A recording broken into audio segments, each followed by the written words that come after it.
So today we have a session that is called Demystifying AI with me. And the agenda for this talk mainly will be, I will speak a little bit about myself, who I am, where I come from, and how I got into artificial intelligence and this area. And I will also speak a little bit about artificial intelligence in some maybe easier terms in order to just for you to get more familiar. Okay. So who am I and what I do? I don't know if you can spot me on this photo mainly, but this is from me from kindergarten. And I am now a data scientist at Quantum Black, but originally I'm from Republic of Moldova, and you will see where that is on the map. But just make a guess, like for yourself at least, who from all these kids is me. And probably you may have spotted me, and this is because I have very distinctive cheeks, and this is what we would call pattern recognition in artificial intelligence. And we as humans are very good at doing this, at recognizing faces, recognizing objects. But mainly in artificial intelligence, a task like this would be a pattern recognition. This is where I'm coming from. This is the Republic of Moldova, the house in the village and in the town. But as you may see, like the atmosphere is not very, I mean, it's nice, but it's not real with a lot of stuff happening. It's just like some normal post-Sovietic areas.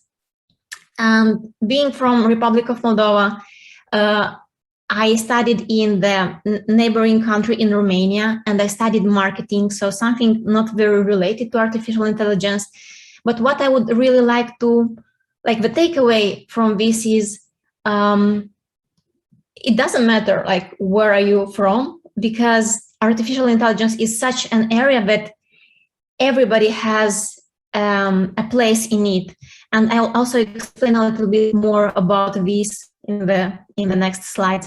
So this is Republic of Moldova, it's Eastern Europe, but even if I'm from that small town, I was actually able to live and travel to a lot of other places, many places, just because I am in this area. So I would say that artificial intelligence is something, if you're considering this for work, is an interesting area to work, because it allows you to see a lot of different places. It allows you to work with with different teams across all the globe. So it's really an area where you can meet people from everywhere.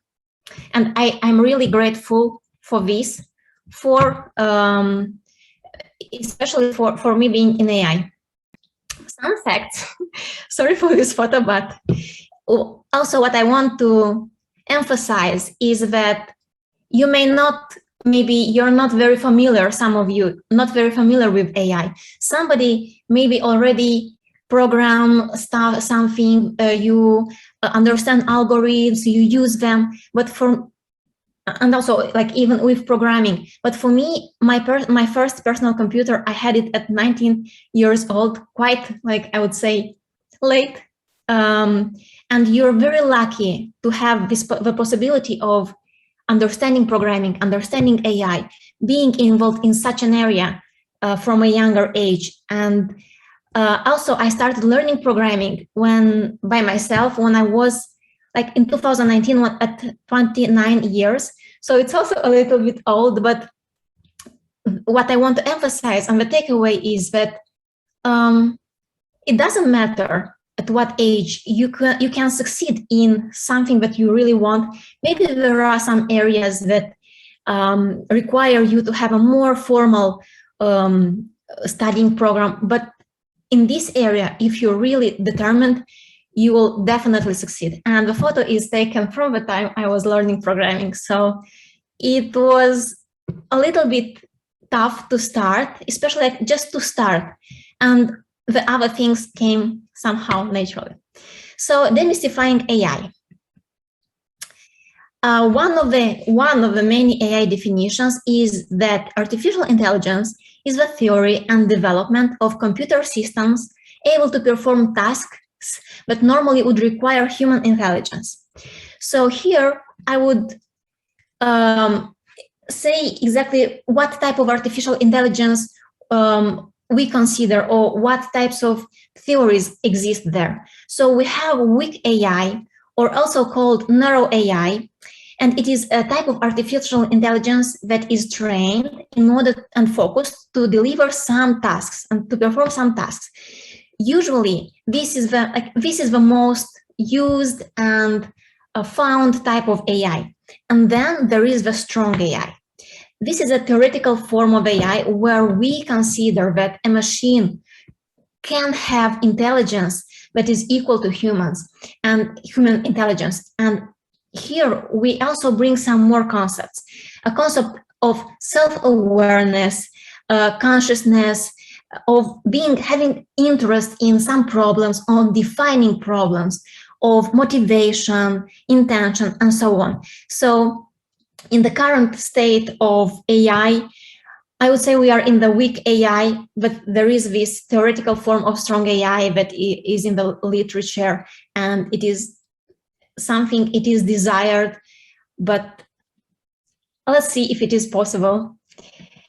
And what I also want to mention is about intelligence, because we said that artificial intelligence is an area where we assume that some machines will do the same things that human intelligence can do.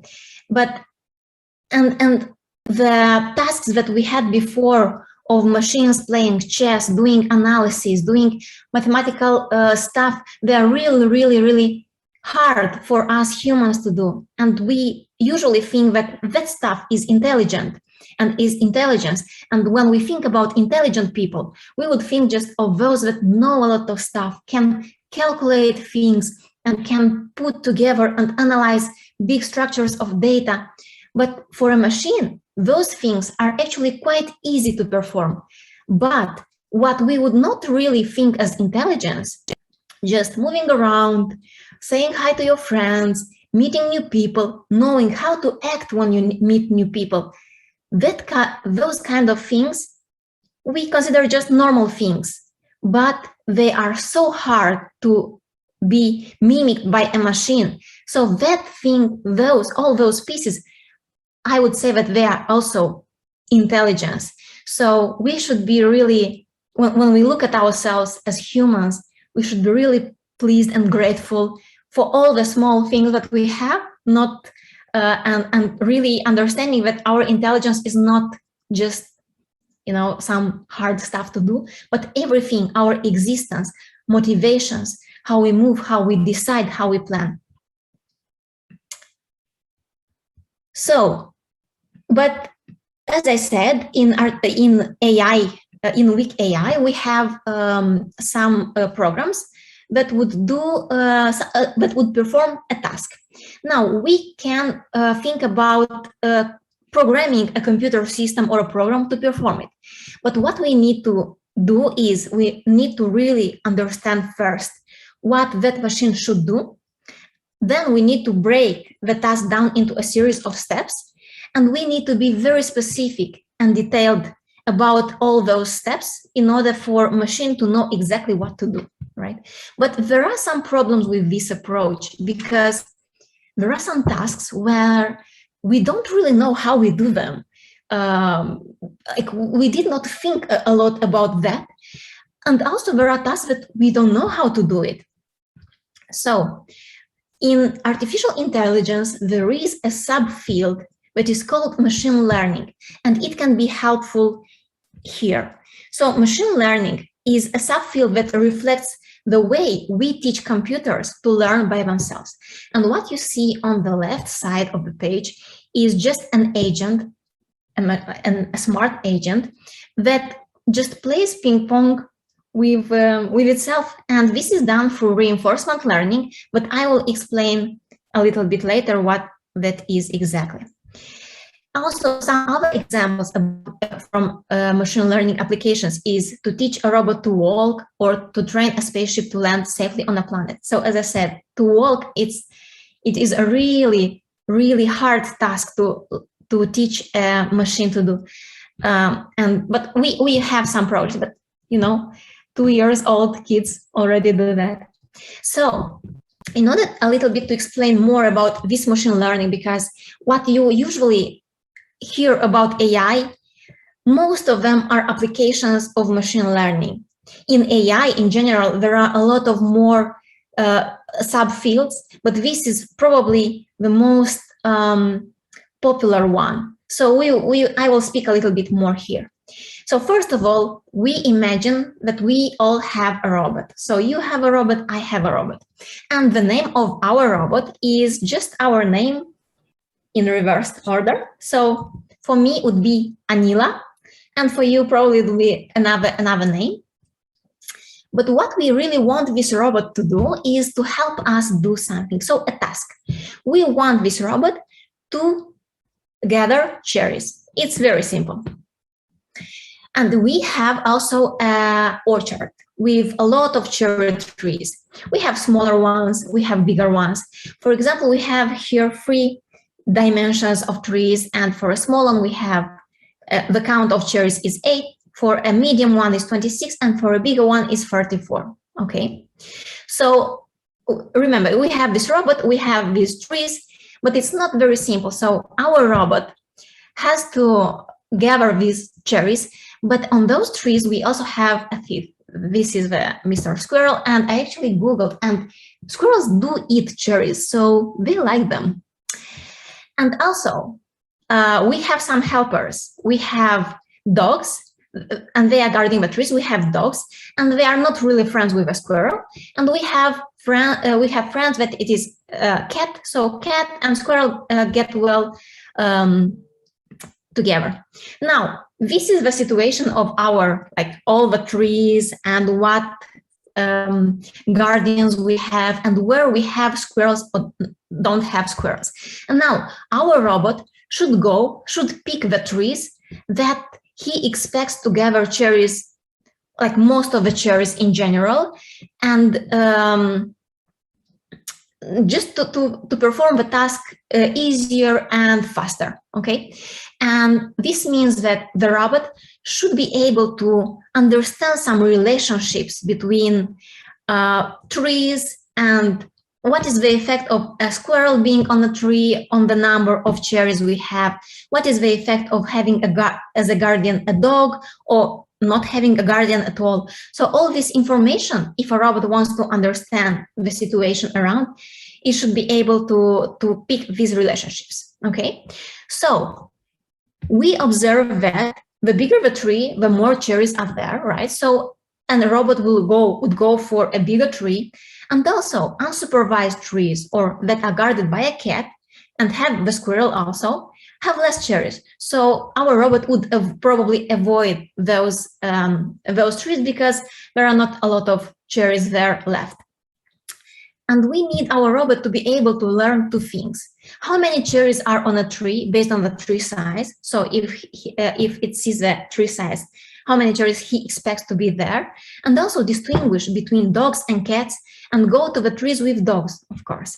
Now, if we are thinking about all these species that a robot should do, the fact that it should be able to pick the relationship between tree size and amount of cherries, we call this in machine learning that it is a supervised learning technique called regression analysis.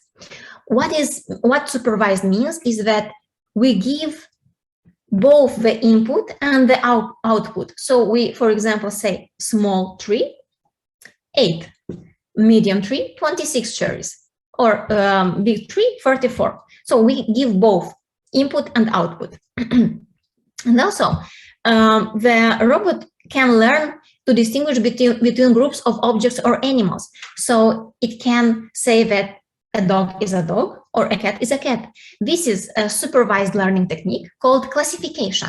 In our case, we have just 2 classes. So we would say it is a binary classification, but you can have more animals, so it will be a multi-class classification. And then when the robot sees the cherries, he has to pick them actually. And this can be done through reinforcement learning. So reinforcement learning is a very interesting field where a robot would learn by himself, having some reward function or some like good words or bad words. We are saying like, yes, good stuff that you picked the cherries. So through these loops of trial and error, a robot can actually learn to pick the cherries and to understand how he should hold them, how he should how gentle he should be, or more firm in order for a cherry not to fall. And also we can ask the robot to just separate the cherries into two classes, into two groups. Just, robot, give me two plates of cherries. And if we don't say exactly if the cherries are, for example, green or already red ones, or maybe they are good and bad ones, the robot will understand this by itself and it will be able to separate them. And this is done through unsupervised learning. So we don't tell the robot if a cherry is red, but we just tell in how many classes or groups we want to separate them. Now, the question is, how can we make the robot to distinguish between animals or learn relationships? So the difference between animals. And the answer is the same as how we would teach our siblings, younger brothers in general to learn. So, for example, a kid would ask, what is this? And we would answer, this is a dog. Or our brother would ask, what is this? And we answer, this is a cat. The thing is that our humans ask a lot of times these questions, and they already understand how to generalize. And this is valid also for our computers, for machines. We give a lot of examples with dogs of different breeds, different colors, sizes, and then it picks some relationships between attributes, and it is able to generalize. Of course, robots are not able every time to understand what it is, but if we give the robot some feature that is an attribute of what we want to classify or to have a regression analysis, it is easier for him to understand this or to pick up these relationships, because we need to somehow put everything in a structured, in a numerical way. So, for example, the ear length, the head length, the nose shape, maybe we can say what is the angle and all that stuff. So we need to translate properties and attributes into something that machine can actually use. And then when our robot understands the relationships, when we give a new image, it can predict this is a cat, or this is a dog, or this is another animal. And or also it can predict, if we give a certain size of that tree, it can predict how many cherries we expect to have on that tree, right? Now, there are some problems that might appear while we are doing all this analysis and we are teaching our robot. Sometimes it happens that we showed our robot a lot of cat photos, but not dog ones, or vice versa. And for that reason, our robot will not be able to recognize very well, for example, dogs. And this is not really good. Or maybe we gathered our data or our examples of animals and photos of animals in such a way that it doesn't really reflect the reality. So these things can lead to bias. And bias is something that we, first of all, need to be aware of.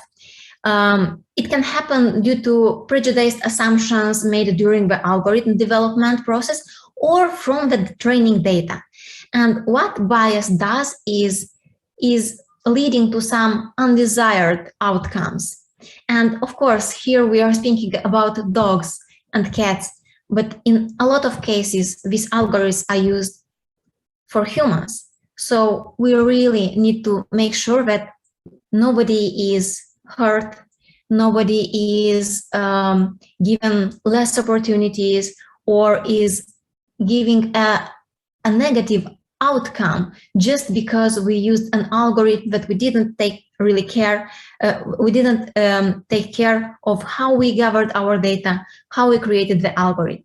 Now, of course, we can do stuff here, and I would really like for you that are starting and are interested in this field, to understand that you should be also responsible of what you develop in artificial intelligence, because it impacts people around.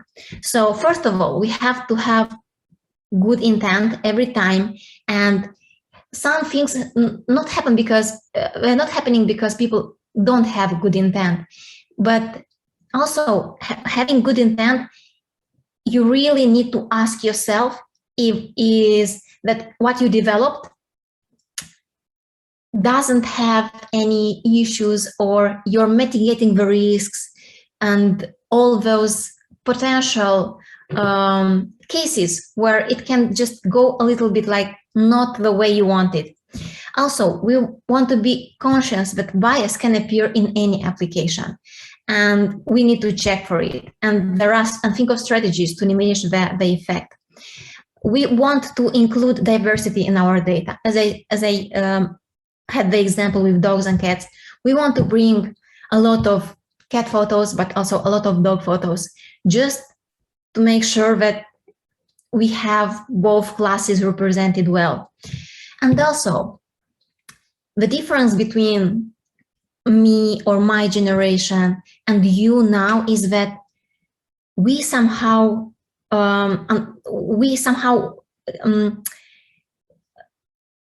like we are in touch with artificial intelligence at a more I would say like older age, but mainly we kind of saw this developing, and for you it's a life experience. So YouTube, Facebook, TikTok, everything like has some AI applications, and it's actually your life. And even if you're not thinking of having a career in artificial intelligence, you have to be aware of this because it surrounds you a lot nowadays. And if you see something wrong, if you see something inappropriate, an application of artificial intelligence, you really have to speak up. You really have to share your thoughts and ideas and challenge the creators, because you are shaping the world by speaking up or also not speaking. So I would really like for you to have this takeaway. So I think we're already like we are finishing the time. So just to wrap up, machine learning, that is a part of artificial intelligence, allows computers to perform tasks without you having to tell the computers how to do it. Okay, and also machine learning is when computers look at a lot of examples and try to figure out what are relationships, and then they make the best guess. Also, we distinguish supervised learning, classification and regression, unsupervised learning, reinforcement learning. And the list is not exhaustive because there are a lot of new things coming. And I think this is also called the artificial intelligence effect. That is, artificial intelligence is everything that hasn't been done before, and everything that has been done is already not artificial intelligence. So we also need to be a little bit aware of that the definition is changing, and it will keep changing more. And I think I wanted to share with you maybe some resources that helped me when I was 29 to learn programming and some data science. So they are here, but probably you'll also have the presentation, I would assume. And I think this is it.